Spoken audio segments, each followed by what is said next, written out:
Hello children. तो आज मैं आपको ये क्वेश्चन पेपर करवा रही हूँ। This is the question paper of English language और ये है city Montessori school half yearly examination 2022-23 का पेपर है ये, जिसको हम करने वाले हैं। ठीक है, तो हम इस क्वेश्चन पेपर को पार्ट्स में करेंगे, बिकॉज अगर एक पार्ट में अगर मैं करवाऊँगी ये तो आपको बहुत लेंथी और बहुत बोरिंग लगेगा, तो we will do it in parts. तो आज हम कर रहे हैं इसका सेक्शन ए। 3 पार्ट्स होते हैं ना इसके, section A, section B and section C. तो हम कर रहे हैं section A, objective type questions. ठीक है ना, तो हम यहाँ से शुरू करेंगे।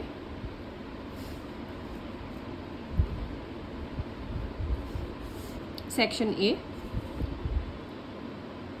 Answer all the questions. इसमें सारे क्वेश्चंस के आंसर आपको देने हैं। Sheena said to Raj, I watched this movie last week. Which sentence below is similar in meaning to the sentence above.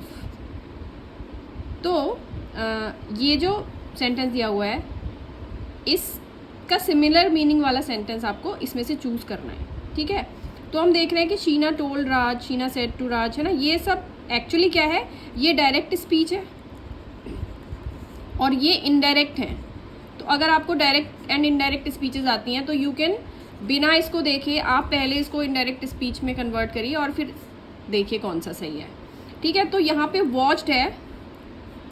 ठीक है, ये सिंपल पास्ट या पास्ट इंडेफिनिट है। तो जब भी सिंपल पास्ट या पास्ट इंडेफिनिट होता है तो ये पास्ट परफेक्ट में चेंज हो जाता है जब हम इसका इनडायरेक्ट बनाते हैं। ठीक है ना, तो इसका ये होगा, Sheena said to Raj that she had watched that movie the previous week. ठीक है ना, दिस का दैट हो जाता है, लास्ट वीक का प्रीवियस वीक हो जाता है, और watched will be change into had watched. ठीक है, तो देख लेते कौन सा है। She had watched, a movie है, यहाँ दैट मूवी होना चाहिए। Sheena said to Raj that she had been नहीं आ सकता यहाँ पे। Sheena said to Raj that she has नहीं आएगा। ठीक है, बिकॉज हमें पास्ट परफेक्ट चाहिए, हैड आना चाहिए। Sheena told Raj that she had watched that movie the previous week. This is the correct option. Next is, in which of the following sentence is the word except used incorrectly. ठीक है, तो accept 2 words होते हैं, accept, ठीक है ना, and accept. ये दोनों क्या है, होमोफोन्स हैं। दे साउंड सिमिलर, लेकिन दोनों के मीनिंग्स अलग अलग हैं। तो ये वाला जो एक्सेप्ट है इसका मतलब है कि अलावा, और इसका मीनिंग है किसी चीज़ को एक्सेप्ट करना, एग्री करना, मान लेना। तो देयर वाज, अब देखते हैं कि किस में इनकरेक्टली यूज हुआ है इस वाले एक्सेप्ट का। There was no one else in the room except Kumar when the accident happened. तो ये सही है, एक्सेप्ट कुमार, उसके अलावा कोई नहीं था रूम में। Then B is, I except this award. I except, यहाँ पे ये वाला एक्सेप्ट नहीं आ सकता, यहाँ पे ये वाला एक्सेप्ट आएगा, बिकॉज अवार्ड्स एक्सेप्ट किए जाते हैं। ठीक है, in the name of my father who encouraged me to excel in singing. तो this is the right option. यहाँ पे इसको इनकरेक्टली यूज किया गया है। नेक्स्ट, क्योंकि हमें मिल ही चुका है तो नेक्स्ट 2 पढ़ने की ज़रूरत नहीं है, लेकिन फिर भी अगर आप पढ़ना चाहते हो तो, the house was just as mother had left it except that the potted plants had died. My pet dog is very temperamental and except my little sister no one else can control it. Next question, it is not good of the management to dash such a silly issue dash her for so many years. Which of these pairs of words can be used to complete the sentence correctly? तो it is not good, अब ये देखते हैं, put with, check, up to, hold, against, keep, out to। ठीक है, तो ये phrasal verbs दी हुई हैं कुछ, तो ये पेयर आएगा कोई भी, है ना। तो हम देख लेते हैं, it is not good for management to put such a silly issue, check such a silly issue, keeps, hold such a silly issue against her for so many years। मतलब किसी चीज़ को होल्ड करके रखा हुआ है उसके अगेंस्ट, उससे कोई छोटी सी गलती हो गई, लेकिन उसको होल्ड करके रख रहे हैं वो उसके अगेंस्ट में, ठीक है। मतलब आज की डेट में भी उस मिस्टेक से उसको असेस किया जा रहा है, ठीक है ना, तो होल्ड अगेंस्ट, ठीक है। 4, getting involve in a situation where you are not wanted और डू नॉट बिलोंग। ऐसी किसी सिचुएशन में इन्वॉल्व होना जहाँ पे आप को लोग नहीं चाहते कि आप हों, या आप वहाँ पे बिलोंग नहीं करते हैं। Which of the following words match the above sentence in its meaning, ठीक है। तो ये वोकैब का क्वेश्चन है, वोकेबलरी का, एंड इस टाइप के क्वेश्चन आप तभी सॉल्व कर पाएंगे जब आप कंटिन्यूसली रीडिंग की आपको हैबिट होगी। तो देखते हैं इसका मीनिंग कौन सा वर्ड से आएगा। इंट्रूसिव, इंक्विजिटिव, इंक्लूसिव या इंडिफरेंट, ठीक है। सबके सब इन से शुरू हो रहे हैं। इंट्रूसिव का मीनिंग होता है कि कहीं पे ज़बरदस्ती घुसना, है ना, अनइनवाइटेड जाना। तो सेम मीनिंग है, अनइनवाइटेड, आपको लोग चाह नहीं रहे हैं आप आएँ और आप घुस रहे हैं वहाँ पे, तो intrusive, this is the right option. Inquisitive का मतलब होता है कि बहुत ही ज़्यादा क्यूरियस होना, किसी मन में बहुत क्वेश्चंस आना किसी चीज़ को लेके। इंक्लूसिव होना मतलब इंक्लूड होके रहना, बहुत सारी चीज़ों को इंक्लूड करना आप जो भी कर रहे हो उसमें। और इनडिफरेंट मतलब कि कोई मतलब नहीं है आपको किसी चीज़ से, ठीक है। You are indifferent to anything happening around you, आपको मतलब आपको फ़र्क नहीं पड़ रहा है, ठीक है, दैट इज़ इनडिफरेंट। उसके बाद है question number 5। Sarita was learning to speak French, she picked up the language so dash that she could speak dash within 6 months, ठीक है। तो यहाँ हमको इसके उससे पता चल रहा है कि उसने जल्दी सीख ली थी और वो अच्छे से बोलने लगी थी 6 months में, ऐसा कुछ आएगा, है ना। आपको ये सेंटेंस से पता चल रहा है। तो she picked up the language, so यहाँ पे आएगा कि जल्दी उसने पिकअप कर लिया लैंग्वेज को, है ना, जल्दी पिकअप करते हैं। अब जल्दी का क्या हो सकता है, यहाँ पे क्विकली दिया हुआ है, यहाँ पे फास्टली दिया हुआ है, स्लोली दिया हुआ है, हार्डली दिया हुआ है, ठीक है। तो फास्टली तो कुछ होता नहीं है, ठीक है। स्लोली नहीं आएगा क्योंकि इसका वो मीनिंग के सेंटेंस के मीनिंग के साथ नहीं जा रहा स्लोली, है ना, ये उल्टा जा रहा है, तो इसको भी एलिमिनेट कर दिया। देन हार्डली का मतलब बेयरली, मतलब ये भी नहीं आएगा। तो यहाँ आएगा क्विकली, जल्दी उसने पिकअप कर लिया। She picked up the language so quickly, अब ये बिल्कुल इसके मीनिंग के साथ अलाइन हो रहा है। That she could speak fluently, है ना, हमेशा लैंग्वेज के साथ फ्लुएंटली यूज़ किया जाता है। हम we want such teachers who can speak English fluently. I can speak German fluently. Our students speak French fluently, है ना। तो हमेशा जब भी लैंग्वेज की बात होती है तो फ्लुएंट आता है उसमें, I am fluent in English, ठीक है। तो ये आएगा, first is the right option, A is the right option, quickly and fluently. There is an abundance of water in our town but other nearby town suffer from dash of water in summer, ठीक है। इसका मतलब हमारा जो town है उसमें तो abundance है वाटर का, मतलब काफ़ी है वाटर हमारे यहाँ, but other nearby town suffer from, हमेशा जब वाटर की बात आती है ना तो स्कारसिटी होती है, स्कारसिटी ऑफ वाटर, ठीक है।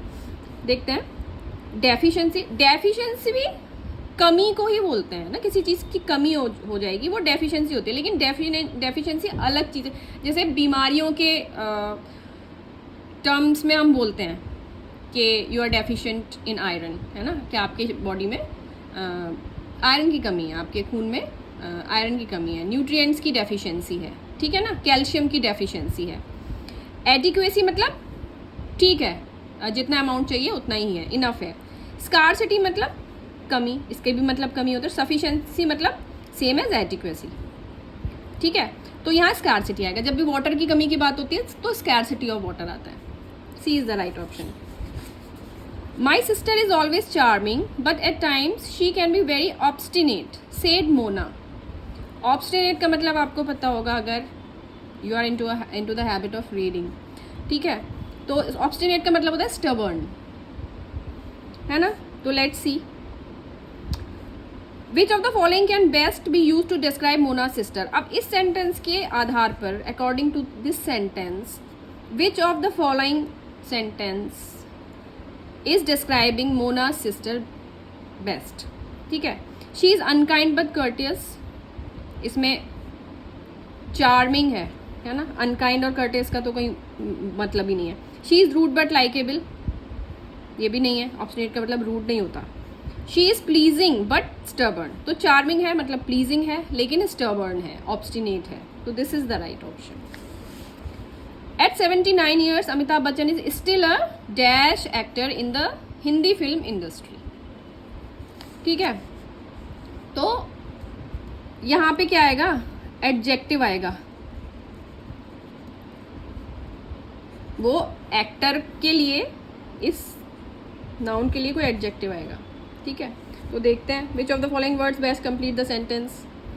बिजी, बिजीली, बिजियर या बिजिएस्ट. तो यहाँ पे आएगा अमिताभ बच्चन इज स्टिल आ रहा है यहाँ पे. स्टिल तो स्टिल आ रहा है तो बिजी आएगा. स्टिल अ बिजी एक्टर है ना. अगर यहाँ पे द होता, इज स्टिल द, फिर द के साथ आता बिजीएस्ट. ठीक है ना. तो एडजेक्टिव और डिग्रीज ऑफ एडजेक्टिव पढ़ी है तो you will be able to get the right option for this. Then coming to the last question of this section. ये एक पैसेज है, ठीक है ना, जिसमें ब्लैंक्स दिए हुए हैं. आपको करेक्ट वर्ड या फ्रेजेस के साथ इन ब्लैंक्स को भरना है. And you have to choose the right options from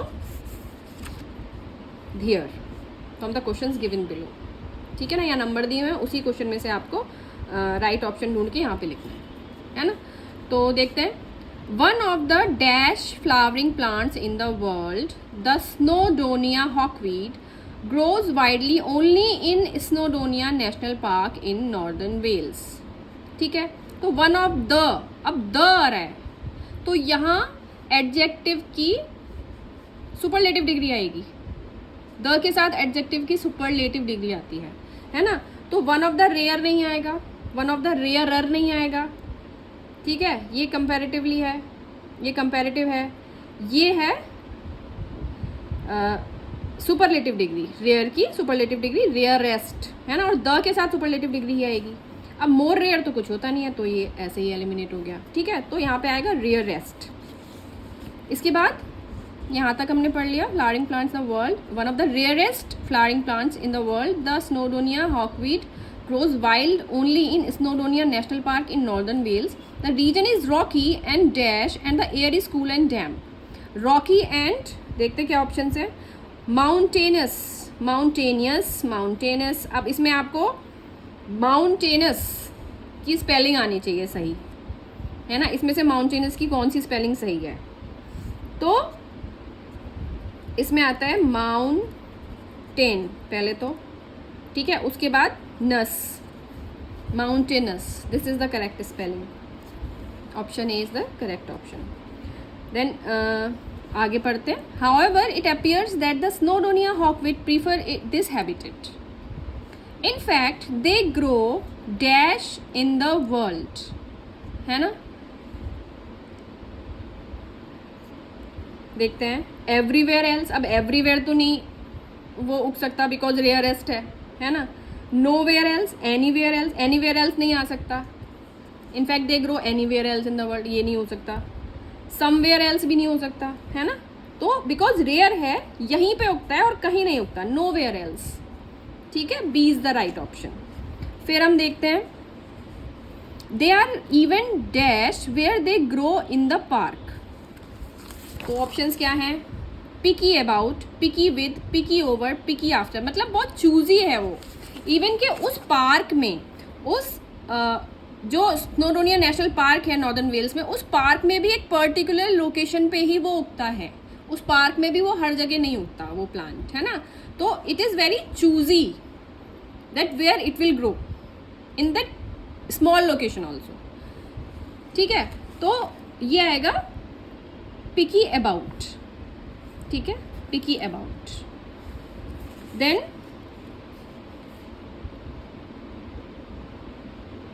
Snowdonia hawkweed plants are about 11 inches tall. Their bright yellow dash have thin petals with ragged edges. तो thin petals, ragged edges, thin petals किसकी होती हैं? Flowers की होती हैं. तो देखते हैं फ्लावर्स है कि नहीं है ऑप्शंस में. फ्रूट्स है, लीव्स है, स्टेम्स है, ब्लॉसम्स है. तो फ्लावर्स तो नहीं है इसमें, लेकिन ब्लॉसम्स है. Meaning of blossoms is same as flowers. ठीक है, तो ब्लॉसम्स आ जाएगा. D is the right option here. The Snowdonia hawkweed dash the most beautiful plant in the world dash it is favourite snack of sheep. तो the Snowdonia hawkweed, देखते हैं options 14 का. Will not be, ये तो नहीं आएगा. Should not be नहीं आएगा, बिकॉज हम ये डिसाइड नहीं कर सकते इसको सुंदर होना चाहिए या नहीं होना चाहिए. ठीक है, तो इसका मीनिंग नहीं जा रहा है. कैन नॉट बी भी नहीं हो सकता, मे नॉट बी हो सकता है. ठीक है, देखो यहाँ मीनिंग अलाइन हो रहा है इस सेंटेंस में. The Snowdonia hawkweed may not be the most beautiful plant in the world, है ना. फिर क्या आएगा? फिर मुझे ऐसा लगता है कि बट आएगा. But may not be the most beautiful, but it is favourite snack of sheep. ठीक है, देखते हैं. बट है 15th में, बट है ऑप्शन. ठीक है, तो बट आ जाएगा यहाँ पे. इन 1953 द स्नोडोनिया हॉकवीड डिसअपियर्ड. 1953 में स्नोडोनिया हॉकवीड जो है डिसअपियर हो गया. People feared that the plant dash for ever. ठीक है ना. तो ये देखो आप, is gone, was gone, has gone, will be gone, इसमें से क्या आएगा? इसमें आपको ना ये जो पैराग्राफ है इसका टेंस समझना पड़ेगा कि कौन से टेंस में चल रहा है. ये नरेशन है, कोई इस चीज़ को बता रहा है, तो पास्ट की चीज़ बता रहा है वो, है ना. और सिंपल पास्ट में बात हो रही है. ठीक है ना, नरेशन पास्ट में ही होता है. तो यहाँ पे आएगा इज गॉन, तो नहीं आ सकता. हैज़ गॉन भी है, प्रेजेंट का ही है. विल बी गॉन फ्यूचर का है. इज गॉन प्रेजेंट का है. वॉज गॉन ये पास्ट है. ठीक है, तो वॉज गॉन आएगा, B option. Was gone forever. They believed that the sheep grazing on the land dash the last few plants. ठीक है ना, बिलीव्ड पास्ट में चल रहा है ये भी. तो grazing on the land dash the last few plants, उन्होंने खा लिया है, वो खा चुके हैं, खा चुके थे लास्ट फ्यू प्लांट्स को भी. तो देखते हैं यहाँ पे क्या आएगा. हैज़ ईटन नहीं आएगा क्योंकि हमें पास्ट चाहिए, ये तो प्रेजेंट का है. हैड ईटन आएगा. ठीक है, ये पास्ट परफेक्ट है. हैव ईटन भी नहीं आएगा, ये भी प्रेजेंट है. वॉज ईटन ये भी नहीं आएगा. ठीक है, बिकॉज यहाँ पे बिलीव्ड आ रहा है, तो जो अगला आएगा वो आएगा पास्ट परफेक्ट. यहाँ पे सिंपल पास्ट आ रहा है, तो इससे भी पहले हो चुका था जब उन्होंने ये बिलीव किया, है ना. उससे पहले ही खा चुके थे ना, तो ये और पास्ट में जा रहा है, तो यहाँ पे पास्ट परफेक्ट आएगा. तो यहाँ पे आएगा हैड ईटन, पास्ट परफेक्ट. ठीक है. So the people who ran the park removed the sheep dash hoping that the hawkweed might return. तो जो लोग वो पार्क चलाते थे उन्होंने शीप को वहां से रिमूव कर दिया, होपिंग के हॉकवीड वापस आ जाएगा, है ना. तो देखते हैं. Behind the area, remove the sheep behind the area आ सकता है क्या? नहीं आ सकता. बिहाइंड द एरिया क्यों करेंगे? Into the area, into the area तो बिल्कुल नहीं आ सकता, वहां से रिमूव किया है ना. फ्रॉम द एरिया, तो from the area is the right option. From the area आएगा. From the area hoping that the hawkweed might return. 49 years later a group of plant scientists found the yellow flowers. ठीक है ना. देखो यहाँ से आप पता लगा सकते हो कि हमने यहाँ येलो ब्लॉसम्स जो लिखा है वो बिल्कुल सही लिखा था. Yellow flowers, yellow blossoms. ठीक है. Blooming in one spot in the park the hawkweed had returned. ठीक है, तो ये था इस क्वेश्चन पेपर का पार्ट 1. इसका पार्ट बी और पार्ट सी, सेक्शन बी और सेक्शन सी मैं अगले वीडियोज में लूँगी. Okay, so goodbye, and if you like the video, if you feel that it was useful for you, please like and subscribe. Also share it with your friends. Goodbye.